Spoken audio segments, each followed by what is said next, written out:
जय श्री कृष्णा। राधे राधे। मीन राशि वालों, आज हम आपके बारे में बहुत विस्तार से बातें करेंगे। तो देवगुरु बृहस्पति की राशि मीन राशि है। आपकी विशेषताएं क्या है? आप वैसे तो एक बात आपको पता होगी, आप जो मीन राशि वाले होते हैं 3 नक्षत्र से मिलकर बनते हैं। अब ऐसा नहीं है कि 3 नक्षत्र एक ही मीन राशि के, बल्कि मीन राशि 3 नक्षत्र का एक मिश्रण है। अब जैसे कि मान लेते हैं हर नक्षत्र में 4 चरण होते हैं, तो मीन राशि 3 नक्षत्र से मिलकर बनी है, जैसे कि पूर्वा भाद्रपद, उत्तरा भाद्रपद और रेवती। ठीक है, तो यहाँ पर देखिए जो मीन वाले नक्षत्र होते हैं 4 चरण के और 9 चरण, यानी कि 2-3 नक्षत्र में, जैसे कि पूर्वा भाद्रपद नक्षत्र का जो अंतिम चरण है वो मीन राशि में आता है। तो आज हम आपको बहुत विस्तार से बताएंगे।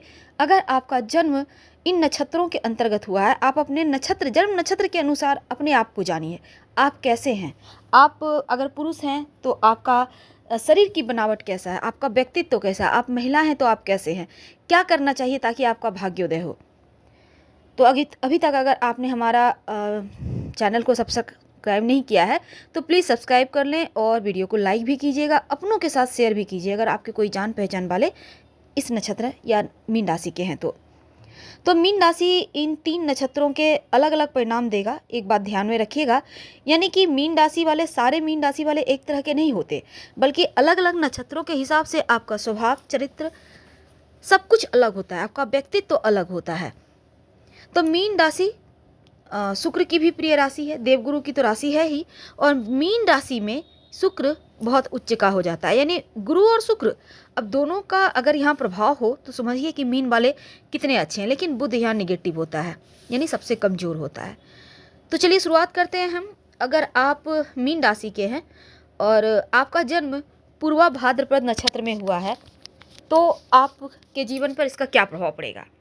तो पूर्वा भाद्रपद नक्षत्र का जो चौथा चरण है वो मीन राशि में आता है और इसका स्वामी है चंद्रमा। तो जो चौथा चरण है, शनिदेव, देवगुरु बृहस्पति और चंद्रमा तीनों का प्रभाव होता है। यानी अगर आपकी राशि मीन है लेकिन आपका नक्षत्र पूर्वा भाद्रपद है तो इनकी खास बातें क्या है। देखिए, पूर्वा भाद्रपद नक्षत्र का जो अंतिम चरण है मीन राशि के अंदर आता है और पहला जो 3 चरण होता है वो कुंभ में आता है। तो इस नक्षत्र का स्वामी देवगुरु बृहस्पति है, लेकिन चौथा चरण है तो यहाँ पर चंद्रमा का विशेष प्रभाव होता है। अब देखिए, इस समय मीन राशि पूर्वा भाद्रपद नक्षत्र में बहुत ज़्यादा ताकतवर हो जाती है। यानी अगर आपकी राशि मीन है और आप पूर्वा भाद्रपद नक्षत्र के हैं तो आपके ऊपर पूरी लाइफ भगवान की कृपा बरसेगी, यानी ईश्वर की बहुत कृपा आपके ऊपर बरसती है, क्योंकि आपके अंदर उत्साह होता है, आप अपने बल पे, अपने साहस के दम पर बहुत उन्नति करते हैं। लेकिन ऐसा भी देखा गया है कि कभी कभी इस नक्षत्र वाले लोग बड़े स्वार्थी भी हो जाते हैं।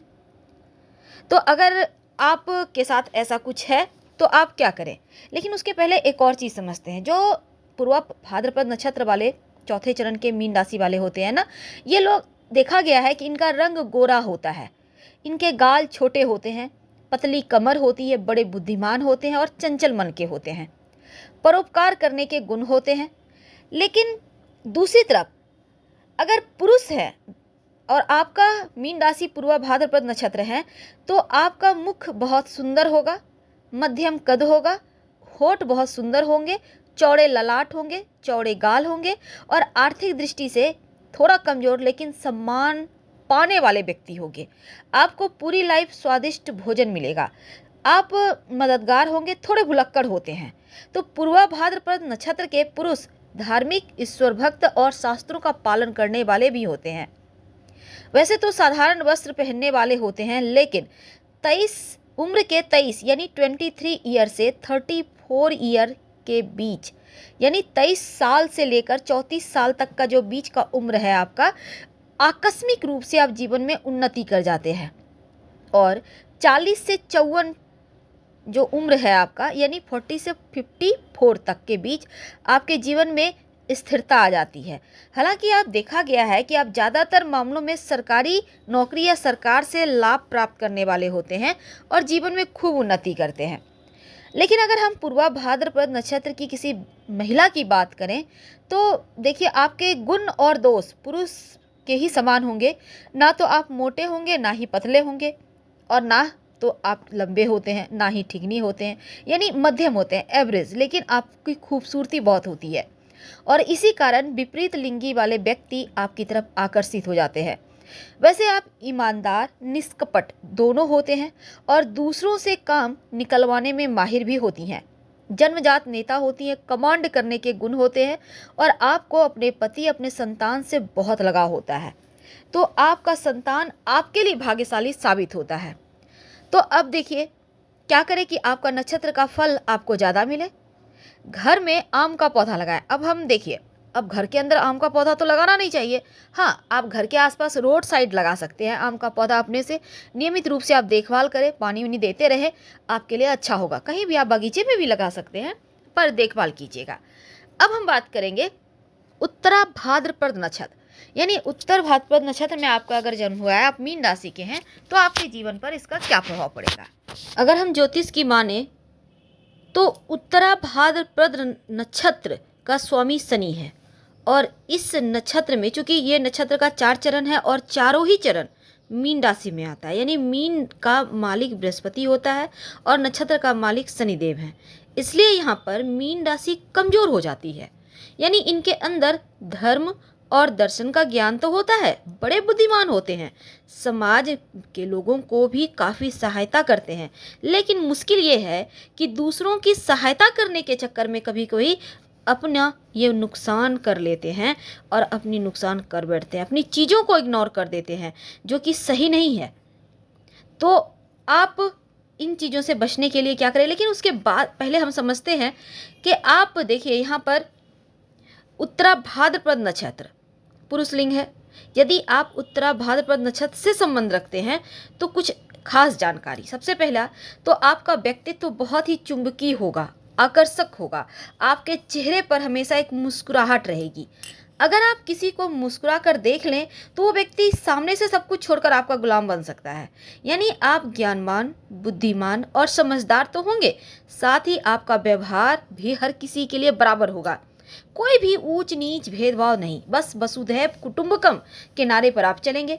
दूसरों को कष्ट देना या कष्ट में देखना आप बिल्कुल पसंद नहीं करते और आप अपने बुद्धि से बहुत काम करते हैं, बुद्धिमानी से। और क्रोध पर कंट्रोल आपको रखना चाहिए, क्योंकि थोड़ा क्रोधी होते हैं, पर यह क्षणिक होता है।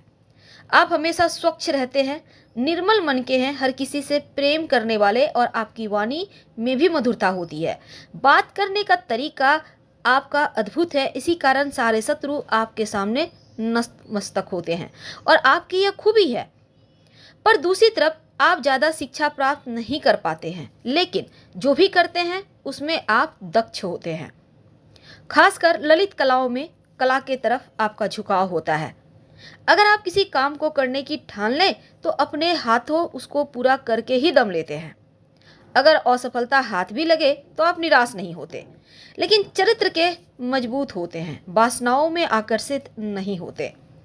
एक और खूबी यह है कि अपनी बातों पर कायम रहते हैं। आपके अंदर दया है, लेकिन कमजोर लाचार व्यक्ति अगर आपके सामने आ जाए तो भले ही आपके पास कुछ ना हो, पर उनका हेल्प आप जरूर करेंगे।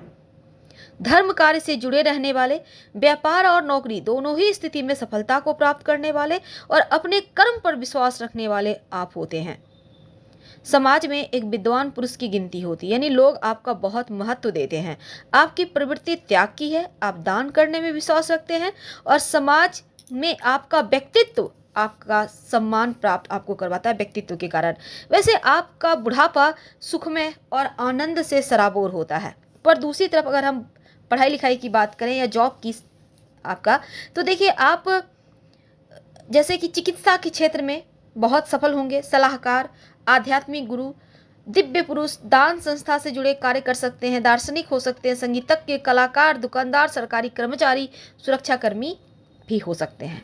पारिवारिक जीवन, आप अपनी जन्मभूमि से दूर रहकर जीवन यापन करते हैं, अधिकतर मामलों में ऐसा देखा गया है।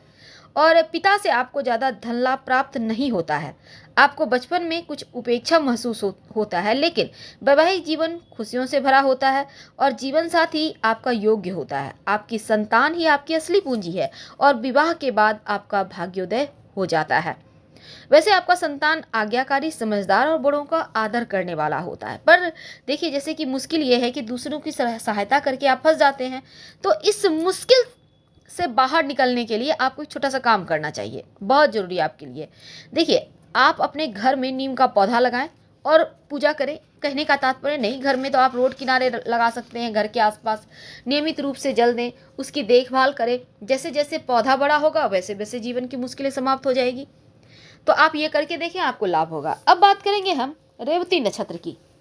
तो रेवती नक्षत्र अगर आपका है, आप मीन राशि के हैं, तो इसका मतलब क्या है, आपके जीवन पर इसका प्रभाव कितना पड़ता है, चले जानते हैं विस्तार से। तो अगर आपकी राशि मीन है, आपका नक्षत्र रेवती है, तो इसका मतलब ये हुआ कि रेवती नक्षत्र का स्वामी बुध है और बुध और बृहस्पति का जो संबंध बनता है ना, वो रेवती नक्षत्र में यहाँ आकर मीन राशि मध्यम हो जाती है। हालांकि रेवती नक्षत्र वाले, मीन राशि वाले बड़े बुद्धिमान होते हैं, लेकिन कभी कभी कंफ्यूज हो जाते हैं, निर्णय लेने में गलतियां कर बैठते हैं और ये लोग कभी कभी मानसिक रोग के शिकार भी हो जाते हैं। कभी कभी इनको साइकोलॉजिकल प्रॉब्लम भी हो जाती है।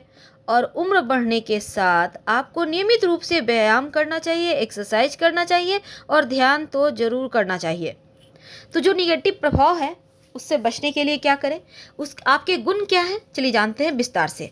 देखिए, रेवती नक्षत्र 27वें नक्षत्र का स्थान इनको प्राप्त है, यानी नक्षत्रों में सबसे अंत में आता है रेवती नक्षत्र और 32 तारों के समूह से मिलकर बनता है, जो दिखने में एक मृदंग की आकृति का है। अब देखिए, दूसरी तरफ रेवती का अर्थ होता है धनी, जानी मानी, प्रतिष्ठा, विद्वान।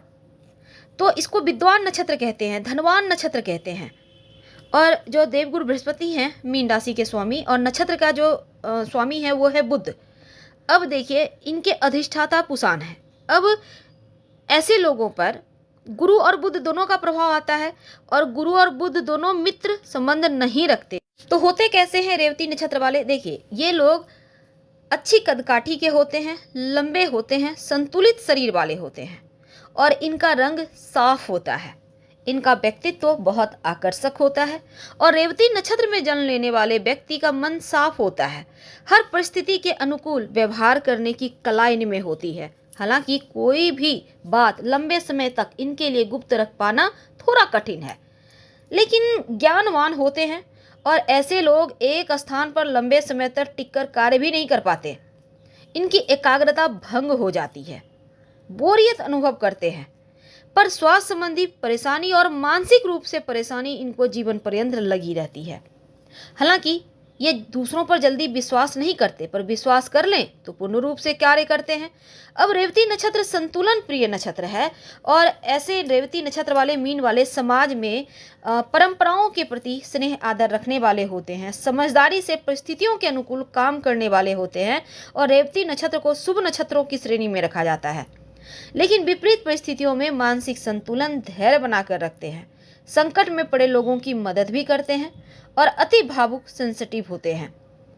अपनी योग्यता पर इनके स्वभाव में अहम भाव भी हो सकता है। बिना वजह के स्वयं पर गर्व करने की आदत इनकी सम्मान में कमी करवाता है। हालांकि विपरीत लिंगी जो व्यक्ति है, इनके तरफ थोड़ा झुक जाता है, झुकाव होता है। कई बार बुद्धि का समय पर उपयोग करने में असफल होते हैं और जीवन में सफलता प्राप्त करने के लिए थोड़ा परिश्रम भी करना पड़ता है।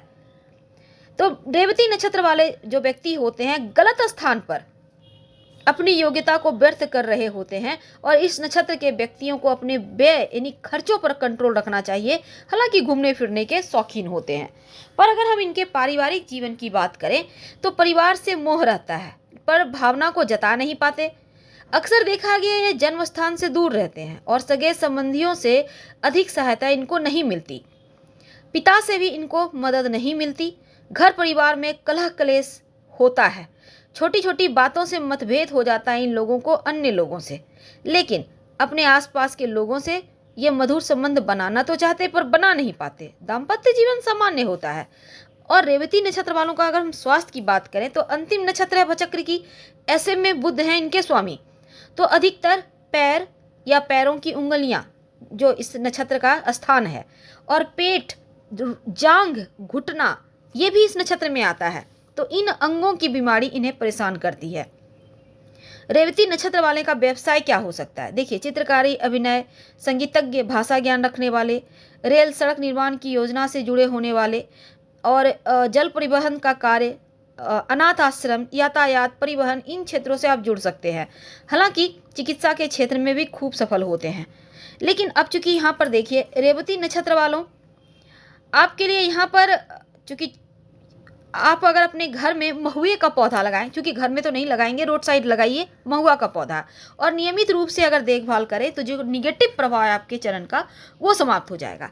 अगर आपका जन्म रेवती नक्षत्र में पहले चरण में हुआ है तो देखिए क्या होगा, यहाँ पर लग्न या चंद्रमा रेवती नक्षत्र के पहले चरण में आता हो तो ऐसा व्यक्ति सुंदर, गुणवान, छोटी नाक वाला, मुंह थोड़ा तिरछा करके बोलने वाला होता है, और प्रसिद्धि, कार्यों में निपुणता से प्रयास करने वाला, ज्ञानवान होता है, स्वभाव से अभिमानी होता है। लेकिन रेवती नक्षत्र का दूसरा चरण वाला जो व्यक्ति होता है ना, वो अपने पर कुछ अधिक गर्व करने वाला, अभिमानी, और परिवार और समाज का सम्मान और स्नेह इनको उतना नहीं मिल पाता, और बलवान होता है, श्रेष्ठ लोगों की श्रेणी में आता है, परोपकार करता है, आलस्य भी करता है। लेकिन अगर रेवती नक्षत्र का तीसरा चरण में आपका जन्म हो तो देखिए यहाँ पर लंबे कद का, बड़े सिर वाला, आलसी स्वभाव का होता है, बालों में रूखापन होता है, धन संचय करने वाला होता है, और प्रतियोगियों पर, विरोधियों पर भारी पड़ता है, शत्रुपरास्त रहता है ऐसे लोगों से। लेकिन अगर आपका रेवती नक्षत्र का चौथा चरण है तो देखिए यहाँ पर सामान्य कद वाला, कोमल भाषी, धैर्यवान, बड़ी आंखों वाला, शरीर में चमक वाला, व्यवहार में कुशल होता है, और योग्य गुण वाला होता है। तो यहाँ पर देखिए, रेवती नक्षत्र वाले लोगों का जो उपाय है, एक तो हमने कहा कि महुए का वृक्ष आप लगाएं, और साथ ही आपका यहाँ पर आप नियमित रूप से विष्णु सहस्त्र नाम का जप कर सकते हैं। और दूसरी बात, ओम लंग, ओम छंग, ओम एंग मंत्रों का जप करें तो आपके लिए बहुत अच्छा होगा। तो फिलहाल आपसे विदा लेते हैं। जानकारी अच्छी लगे तो लाइक कर सब्सक्राइब करें। धन्यवाद।